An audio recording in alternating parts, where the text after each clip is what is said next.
तीर्थंकर अरहंत प्रभु वीतराग भगवान, स्वीकारो मेरी वंदना, भवतारक जलयान। परमेष्टि की वंदना, शमन करे भवताप, स्मरण मनन से चेतना, जागे अपने आप। श्रद्धालु जिज्ञासु श्रोताओं, पर्वाधिराज पर्युषण महापर्व का शुभागमन अतिशीघ्र हो रहा है और इन 8 दिवसों में सभी लोग ज़्यादा से ज़्यादा धर्म साधना के अंदर, आराधना में, तप में, त्याग में समय बिताने की कोशिश करते हैं, प्रयास करते हैं, पुरुषार्थ करते हैं। और आप सोचें कि जब से आप सबने होश संभाला तब से आप पर्वाधिराज पर्युषण पर्व मना रहे हैं। हर वर्ष अंतगढ़ सूत्र का श्रवण करते हैं, कल्प सूत्र सुनते हैं, पोषद संवर सामायिक, एकाशना, ऐम्बिल, उपवास जो भी आपसे होता है आप जरूर करते हैं। और भी बहुत सारे छोटे बड़े नियमों का पालन इन 8 दिनों में आप करते हैं। लेकिन मेरा आपसे एक निवेदन है कि शांति से 10 मिनट बैठ करके ये सोचें कि आज तक इतने सारे पर्व हमने मना लिए, इतनी बार अंतगढ़ सूत्र सुन लिया, पढ़ लिया, लेकिन जीवन में आंतरिक रूपांतरण हुआ या नहीं। आप जानते हैं कि ये जीवात्मा अनादिकाल से इस दुखमय संसार में जो भटक रही है, उसका अगर मूल कारण अगर कोई है तो वो है निज स्वरूप का अज्ञान, यानी अपने आप को ही नहीं जाना, आत्म स्वरूप की समझ ही नहीं आई। और यही जीव की मूल भूल है, क्योंकि हमने अपने आप को स्त्री माना, पुरुष माना, साधु माना, साध्वी माना और भी अन्य प्रकार से अपनी पहचान की। लेकिन जो वास्तविक अपना स्वरूप है उसको हमने जानने का प्रयास नहीं किया। और आज जो भी शारीरिक, मानसिक, पारिवारिक, आर्थिक, सामाजिक जितने भी प्रकार के दुख हैं जो सफर व्यक्ति कर रहा है, उसका मूल कारण अगर कोई है तो वो सिर्फ यही है कि खुद को उसने भुला दिया। जिसको जानना था उसको जाना ही नहीं, क्योंकि आत्मा जो कि अनंत ज्ञान, दर्शन और सुख रूप उसका स्वरूप है, और उसको समझे बिना, उसका स्वाद चखे बिना इस जीव ने अनंत काल से 84 लाख योनियों के अंदर भ्रमण करते हुए अनेक प्रकार के अनंत दुखों को भोगा है। ज्ञानियों ने कहा कि जब तक स्वरूप का ज्ञान नहीं होगा, आत्मा का बोध नहीं होगा, मैं आत्मा हूं ये दृढ़ श्रद्धा नहीं होगी, जड़ और चेतन का भेद नहीं होगा, तब तक दुखों से निवृत्ति नहीं हो सकती, सुख की प्राप्ति नहीं हो सकती।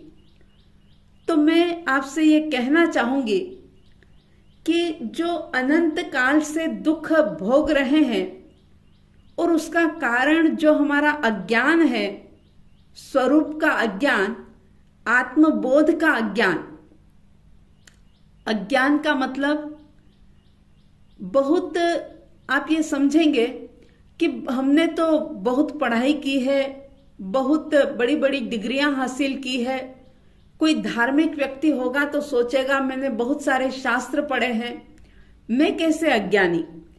लेकिन ज्ञानियों का ये कथन है, तीर्थंकरों की ये वाणी है कि जिसने आत्मा को नहीं जाना, स्वरूप का बोध नहीं किया, मैं आत्मा हूं ये श्रद्धा नहीं की, तब तक वो अज्ञानी ही कहा जाएगा।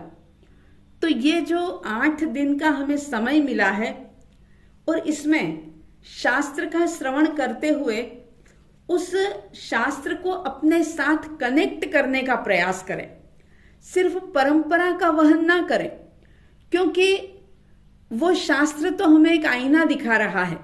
वो अंतगढ़ सूत्र में वर्णित जो आत्माएं हैं, जिनका जीवन चरित्र उसके अंदर वर्णित है, उनकी साधना, उनका संयम, उनका वैराग्य, ये सब हमें मार्ग दिखा रहे हैं। लेकिन चलना तो खुद को पड़ेगा। अगर इन दिनों में भी हमने मैं कौन हूं इस प्रश्न को हल नहीं किया, तो प्रभु की ये वाणी कहती है कि चाहे कितने भी पर्युषण पर्व मना लो, कितने भी शास्त्र सुन लो, कितने भी व्रत पचकाण कर लो, लेकिन मुक्ति नहीं मिलेगी। सर्व दुखों से आप मुक्त नहीं हो पाएंगे। हाँ, थोड़ा बहुत पुण्य का अर्जन हो सकता है, लेकिन पुण्य का फल भोग लेने के बाद फिर से दुख की परंपरा प्रारंभ हो जाएगी, क्योंकि मोक्ष का मार्ग जो है वो बाहर नहीं है, आत्मा में है। तो जहां है वहां तो हमें जाना होगा, लेकिन इंसान का अज्ञान, उसकी कामनाएं, उसकी वासनाएं, उसकी इच्छाएं, तृष्णाएं, वो भीतर जाने का समय ही नहीं देती, अवसर ही नहीं देती, और व्यक्ति जान ही नहीं पाता, समझ ही नहीं पाता कि एक्चुअली वो है कौन। इसीलिए तो कहा, हूं कौन छू क्या थी थयो, शू स्वरूप छे मारो खरो। कौन हूं मैं, कहां से आया हूं, मेरा स्वरूप क्या है, ये भीतर में प्रश्न उठने चाहिए। जो टेम्पररी उपलब्धियां हैं उसको ही हमने अपनी पहचान मान लिया, लेकिन ये तो हमारी अनंत की यात्रा में एक छोटा सा पड़ाव है मनुष्य जीवन का। और ये परिवार, ये संबंध, ये व्यापार, ये धंधा, ये पैसा, ये बंगला, ये गाड़ी, ये जो भी भौतिक वस्तुएं हैं, ये कुछ सालों के लिए, कुछ वर्षों के लिए मिली है, लेकिन जैसे ही ये देह छूटेगी, इसके साथ ये सारी चीजें छूट जाएगी। फिर से वही सवाल रहेगा कि मैं हूं कौन। जब तक ये सवाल भीतर में उठेगा नहीं, तब तक इसका उत्तर पाने का व्यक्ति प्रयास नहीं करेगा। और ये परवाधिराज पर्युषण जो हैं, वे हमें एक अवसर दे रहे हैं, एक मौका दे रहे हैं कि हम अपने आप को जानने का प्रयास करें।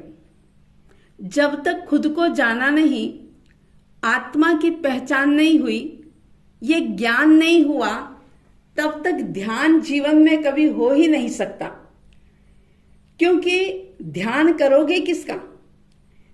ध्यान आत्मा का होता है, और आत्मा का ध्यान करने के लिए आत्मा को समझना पड़ता है, जानना पड़ता है कि मैं हूं कौन।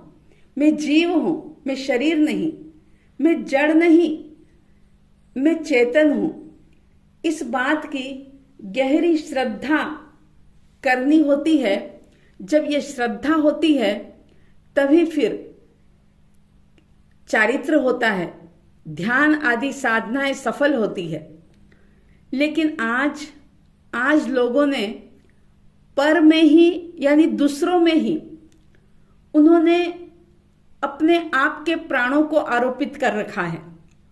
और कई बार ऐसा देखने में आता है कि बाहर के वैभव का अगर नुकसान हो जाए, कुछ धन माल चोरी हो जाए, दिवाला निकल जाए, तो कई लोग आत्महत्या कर लेते हैं, सुसाइड कर लेते हैं। तो इसका मतलब क्या हुआ? इसका मतलब ये हुआ कि उन्होंने पैसे को ही अपना जीवन मान लिया था, धन में ही, पैसे में ही अपने प्राणों का आरोपण कर दिया था। इसलिए उनको ऐसा लगता है कि अगर पैसा चला गया, नाम चला गया, तो मेरा जीवन ही खत्म हो गया, जीवन में कुछ रहा ही नहीं। और इसी तरीके से और भी कई चीजों में व्यक्ति अपने आप को फंसा करके रखता है। लेकिन ये जो सुनहरा अवसर आपके जीवन में आया है, आप ज्यादा से ज्यादा स्वयं को जानने का पुरुषार्थ करें। जीव का स्वरूप कैसा होता है, और मैं जीव हूं, मैं चेतना हूं, मैं आत्मा हूं, इस बात को समझ करके इस पर श्रद्धा करने का पुरुषार्थ करें, तो ही ये पर्व मनाना सार्थक हो पाएगा। सुनने में शायद आपको थोड़ा अजीब लग सकता है, लेकिन ये प्रभु की वाणी है कि जो एक को जानता है वही सबको जानता है। सबको जान लिया और एक आत्मा को नहीं जाना, तो वो सारा के सारा जानना या करना क्रिया के रूप में वो सब जीरो हो जाएगा। तो आप अपने आप को तैयार करें, अपनी मानसिकता बनाएं कि पर्व के दिनों में ज्यादा से ज्यादा हम खुद से ही मुलाकात करेंगे, खुद को ही जानने की कोशिश करेंगे। क्रिया रूप में शारीरिक स्थिति अगर प्रतिकूल हो और कुछ साधना आराधना कम हो तो कोई बात नहीं, लेकिन मैं एक शुद्ध आत्मा हूं, मैं परमात्मा बनने की क्षमता मुझ में है, ऐसी भावना करते हुए, प्रभु की वाणी पर विश्वास करते हुए आप स्वरूप की पहचान करेंगे, ऐसी मैं आपसे अपेक्षा रखती हूँ और मंगल कामना करती हूँ कि आप अपने स्वरूप को जानें और सभी प्रकार के दुखों से मुक्त होने का पुरुषार्थ करें। इन्हीं मंगल भावनाओं के साथ जय प्रभु महावीर, जय प्रभु आनंद।